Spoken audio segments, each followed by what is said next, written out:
Bueno, ¿qué voz? Bueno, vamos a arrancar entonces con la unidad 2, que es estructura atómica. Como a mí me gusta, y me gusta hacerles como contextualizar la unidad en un concepto histórico o en un marco histórico para, no para que aprendan la historia, sino para que quizás visualicen cómo esas mentes fabulosas, brillantes, pudieron ver y captar estos cambios en el mundo con quizás escasas herramientas. Entonces vamos a empezar con nuestros modelos atómicos. El primer modelo atómico es de Thomson en el 1898, o sea, casi terminando el siglo XIX.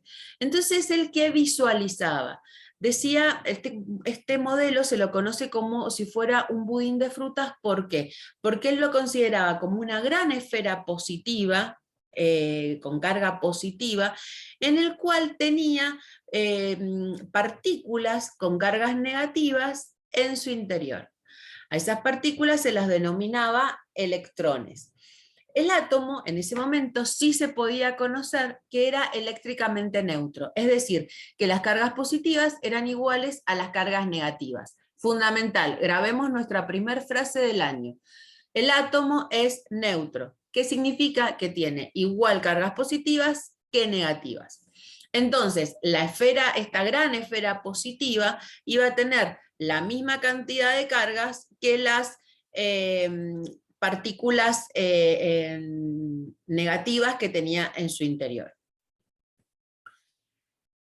Luego, unos años después, en 1911, Rutherford presenta un modelo que era bastante superador. ¿Por qué? Porque aparece la radioactividad.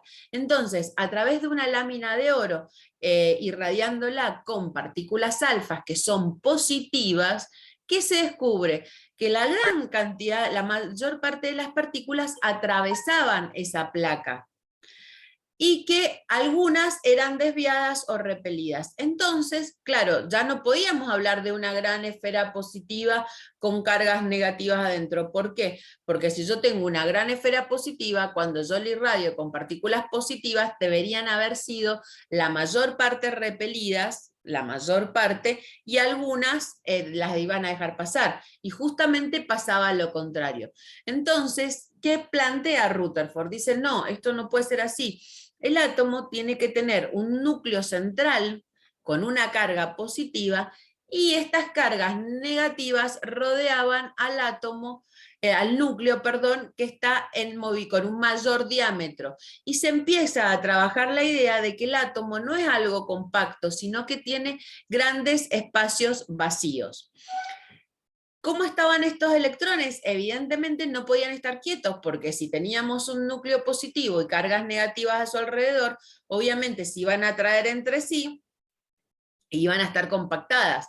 Y nosotros estábamos entonces hablando de que habían espacios donde atravesaban las partículas positivas. Entonces, ¿qué dicen? Bueno, estos electrones no están estáticos, sino que están en movimientos. ¿Cómo? Y el número iba a ser el suficiente como para compensar la carga positiva del núcleo. Con respecto a la masa, estos electrones son muy pequeños y tienen prácticamente una masa despreciable. Entonces consideramos que no influyen en la masa atómica. El electrón es una partícula negativa, pero que no se puede considerar que tenga masa porque es muy pequeña. ¿Cuáles son los problemas que tiene Rutherford? Primero es que si los electrones están girando alrededor en lugar de estar en reposo, ¿qué van a hacer? Van a empezar a perder energía y van a caer sobre el núcleo. O sea, tarde o temprano, ese movimiento que él lo compara acá como el sistema solar, es decir, que los electrones giran como los planetas alrededor del Sol. ¿Qué pasa? Si estos electrones están en movimiento y están girando, ese movimiento de una carga eléctrica emite una energía en forma de una onda electromagnética, porque se está en movimiento. Son cargas que se mueven, que es lo que se conoce como la electricidad, que además al tener polos produce una especie de magnetismo. Entonces, esta emisión de energía que va a hacer que el electrón cada vez tenga menos energía para girar, por lo tanto va a llegar a un punto que va a ser atraído por el núcleo y va a caer sobre él. Y ahí entonces teníamos otra dificultad. ¿Qué pasa? Aparece Bohr y habla del modelo atómico que, si bien es muy similar al de Rutherford, es decir, a que los electrones giran alrededor del núcleo, él se basa en la teoría atómica en la teoría cuántica, perdón, de Planck, que define a que estos electrones no se encuentran organizados en cualquier nivel de energía, sino que están en forma ordenada y medida. ¿Cómo se medía? En forma de cuantos. ¿Y cómo definimos qué es un cuanto? Es una cantidad definida de energía que una partícula puede o bien absorber o liberar.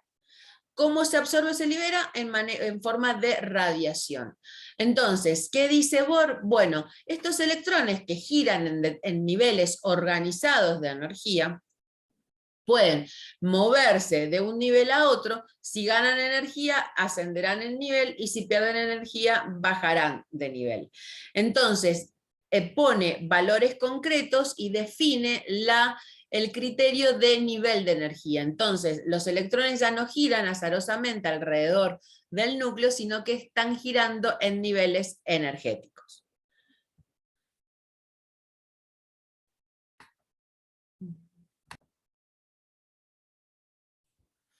Bueno, llegamos entonces al modelo atómico moderno que se desarrolla en el 1911 y es el que todavía seguimos utilizando.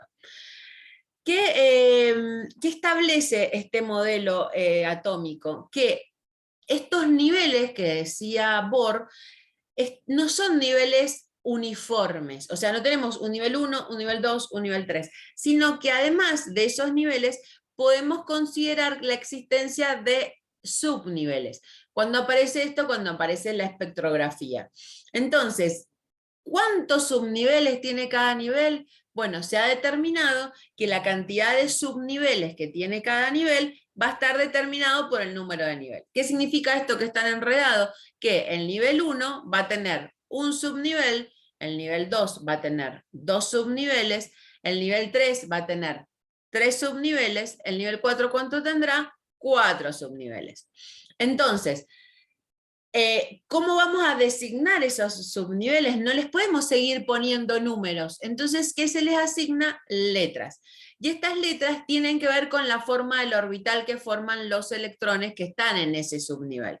Entonces, aparece el subnivel S, que viene la palabra sharp, que significa agudo, donde en el subnivel S, que es el primero, el más chiquito, puede admitir hasta 2 electrones. Enseguida les voy a mostrar los dibujos. Luego tenemos el subnivel P, viene la palabra permanent, que admite hasta 6 electrones, que es un poco más grande. Luego el subnivel D, de diffuse, que admite hasta 10 electrones. El F, de fundamental, que es hasta 14 electrones. Si ustedes se van fijando, cada subnivel va admitiendo mayor cantidad de electrones, por lo tanto sus estructuras son distintas. Este es el subnivel S, el P, acá tenemos 2, 4, 6 electrones, o sea, hasta 6 electrones. En el D podemos ubicar 2, 4, 6, 8, hasta 10 electrones, y si se fijan el tamaño del F, tenemos 2, 4, 6, 8, 10, 12, 14 electrones. De acuerdo a cómo se ubican esos 2 electrones, vamos a tener los distintos subniveles en su ubicación espacial, que obviamente esto se los pongo a título de color, no es necesario que lo prendan. ¿Qué pasa? Nosotros hasta ahora hemos hablado de protones, que dijimos que son cargas positivas, que están en el núcleo, y electrones, que son cargas negativas, que están fuera del núcleo y que no tienen masa. Eso es lo que sabemos hasta ahora. Pero ¿qué pasa? Aparece en el 920, Rutherford sigue investigando, y ¿qué pasa? Que en la masa atómica no coincidía con el protón. Entonces dice, acá tiene que haber otra partícula que le proporciona masa al átomo, pero que no le modifica la carga. Entonces, ¿qué se deduce? Que Chadwick, unos años después, comprueba que existe esta partícula que, si bien le proporciona masa, no afecta la carga, por lo tanto podemos decir que por eso se los denominó neutrones, ¿sí?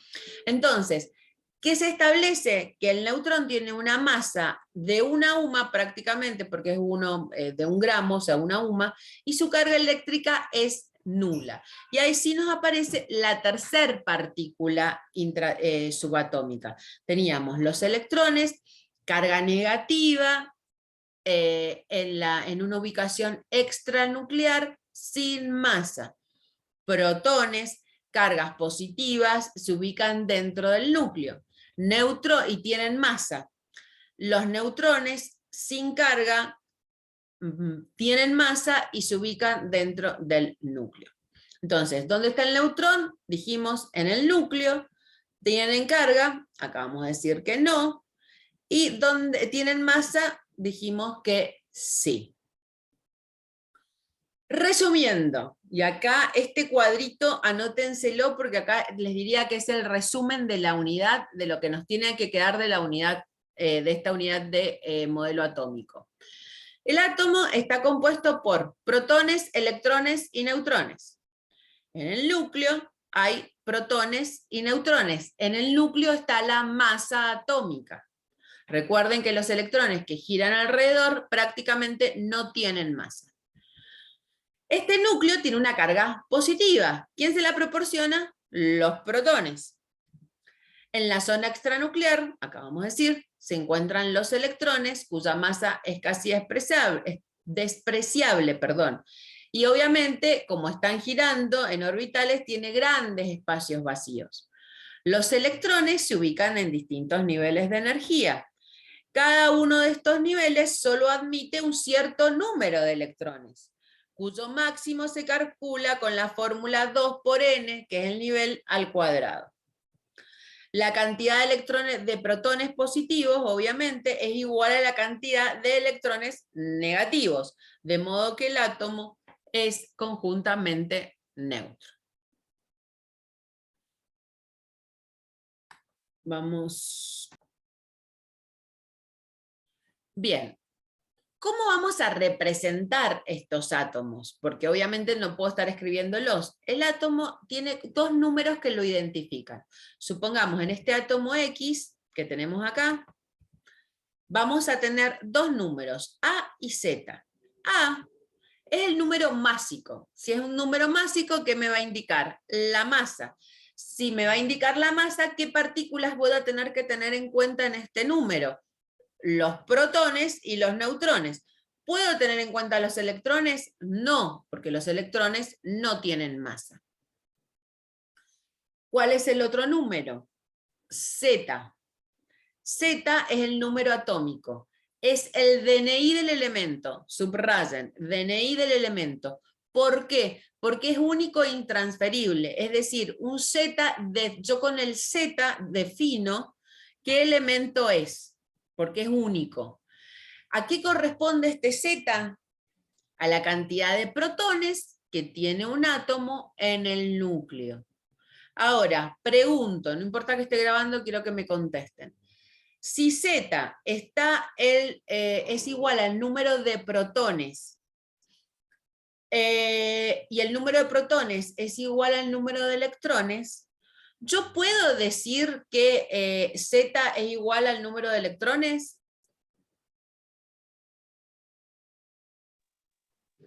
Sí, ¿Por qué? porque protones y electrones no son la misma cantidad. Sí, son la misma cantidad en algunas ocasiones. Y si yo les digo que no es así, que no puedo definir que Z es igual al número de electrones, ¿qué les parece? ¿Que ya me volví senil o quizás podemos encontrar una respuesta? Es difícil, profe. Bueno, pensemos, a ver, vamos, movamos la neurona.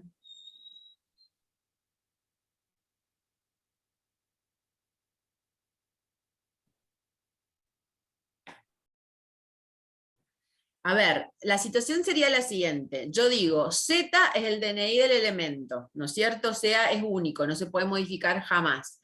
Y es igual al número de protones. Si yo les digo, nosotros partimos de la base que en el átomo neutro el número de electrones es igual al de protones, tranquilamente yo podría definir Z con el número de electrones. ¿Qué pasa? Que hay una pequeña situación. La frase en el átomo neutro es importante. ¿Por qué? Porque los electrones son volátiles, son infieles, se van con un átomo, con el otro, vuelven, son, les diría, casi promiscuos.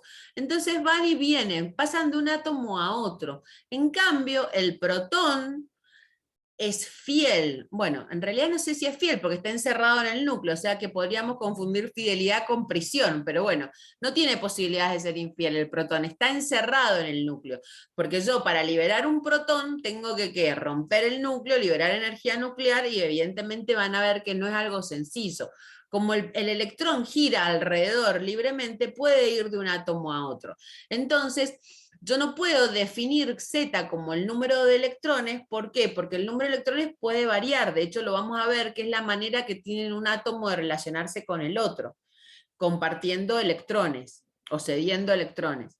Entonces, sí sería siempre y cuando el átomo sea neutro. Pero como yo tengo que hacer algo absoluto y determinante, no puedo decirlo porque ya le estoy agregando una excepción. Entonces, si yo quiero definir Z, tengo que decir que es el número de protones del núcleo. Por ejemplo, si un átomo de calcio tiene 20 protones y 20 neutrones, su número de masa va a ser igual a ¿cuánto?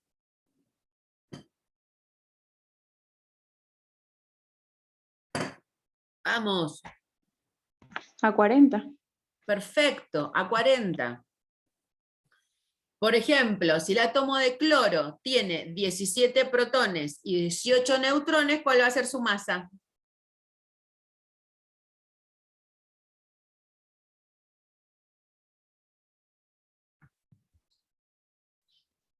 ¿35, profe? 35, profe. Muy bien, 35. ¿Vieron? No es tan difícil. ¿Por qué no se animan a hablar? Bien, sigamos, voy a sacar acá. Entonces, como la masa del protón y la del neutrón es aproximadamente igual a una UMA, decimos que el valor del número másico es igual a la masa atómica. Entonces ya definimos cómo estaban determinados, cómo se nombra un átomo, cómo se lo identifica realmente.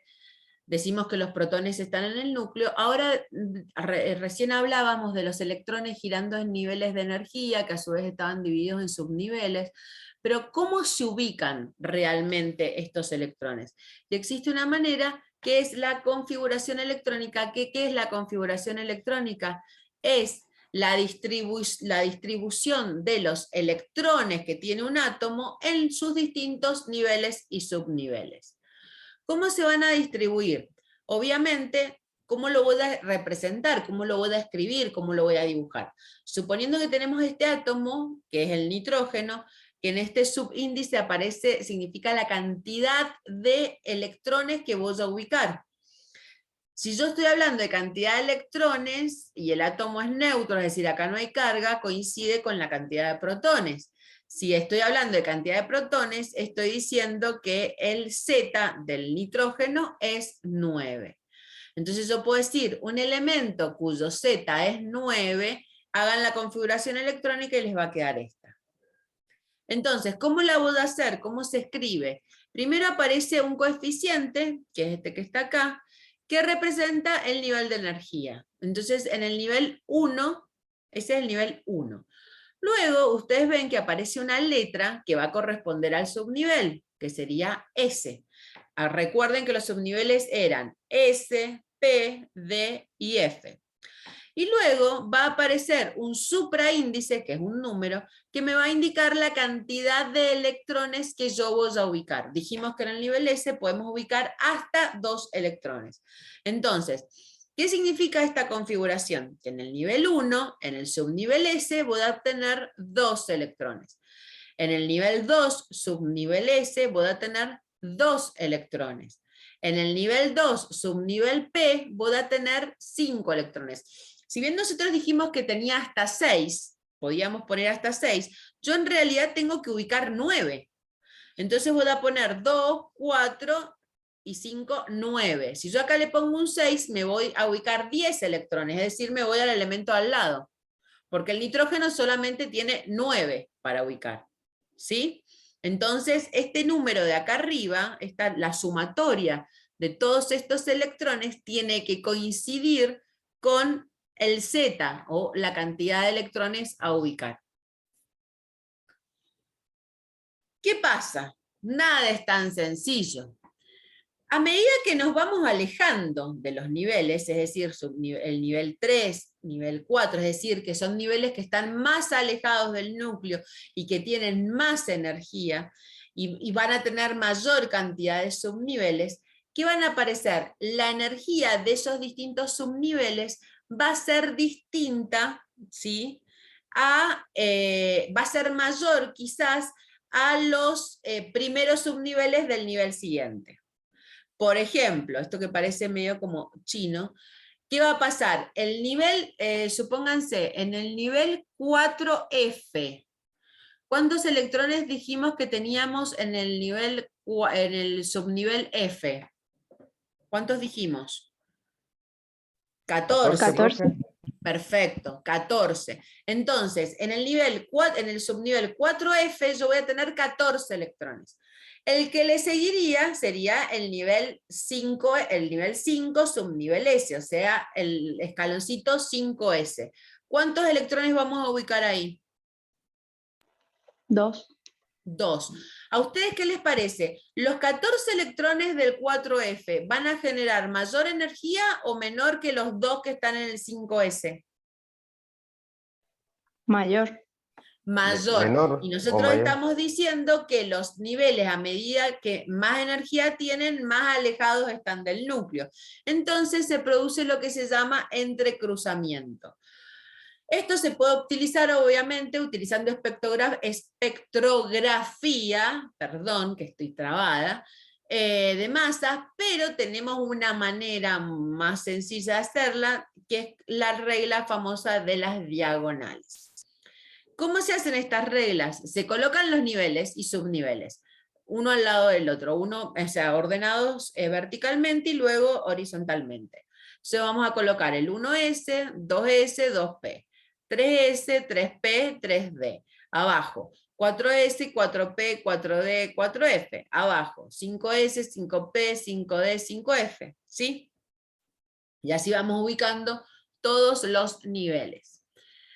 ¿Cómo vamos a saber cómo vamos llenando, cómo se ubican esos electrones? Bueno, hacemos la regla de las diagonales, que siempre va de arriba hacia abajo y de derecha a izquierda. Entonces, ¿cuál es el primer nivel, el subnivel que vamos a llenar? 1S, ¿sí? ¿Cuál sigue? 2S. 2S. ¿Cómo sigue? 2P. Sigan. 3S. 3S, 3S. Muy bien. ¿Cómo sigue? 3P, 3P, 4S. Muy bien. ¿Qué sigue acá? 3, no, ¿Sí? 3D. Vamos. 3D. 4P, 5S. 5S, Perfecto. ¿Cómo sigo la otra diagonal sin que yo se las marque? A ver. 4D, 4D, 5P, 6S, Y ¿Sí? 6S. 4D, 5S, 5P. 5P, 6S. ¿Está claro? Entonces ahí vamos a ir organizando los electrones de acuerdo al número de electrones que tengamos. Por ejemplo, vamos a hacer este ejercicio. Un átomo de fósforo tiene 15 protones y 16 neutrones. ¿Cuál es su número atómico? O sea, ¿cuál es su Z? 15. ¿Cuánto es? 15. 15. ¿Y el número másico?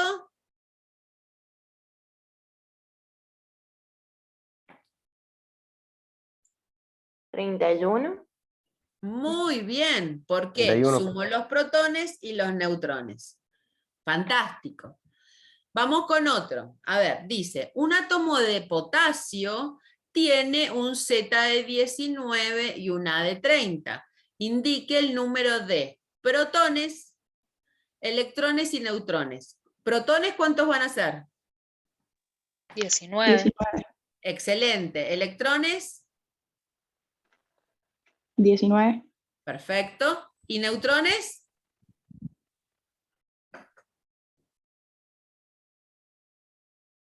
11. Muy bien, 11. ¿Por qué? Porque los neutrones, ¿de dónde salen? Neutrones más protones igual a A, que es el número másico. Entonces, si yo al número másico le saco el número de protones, me va a dar la cantidad de neutrones. ¿Sí? Vamos a hacer este cuadrito, pero voy a dejar de grabar porque si no se les va a hacer muy larga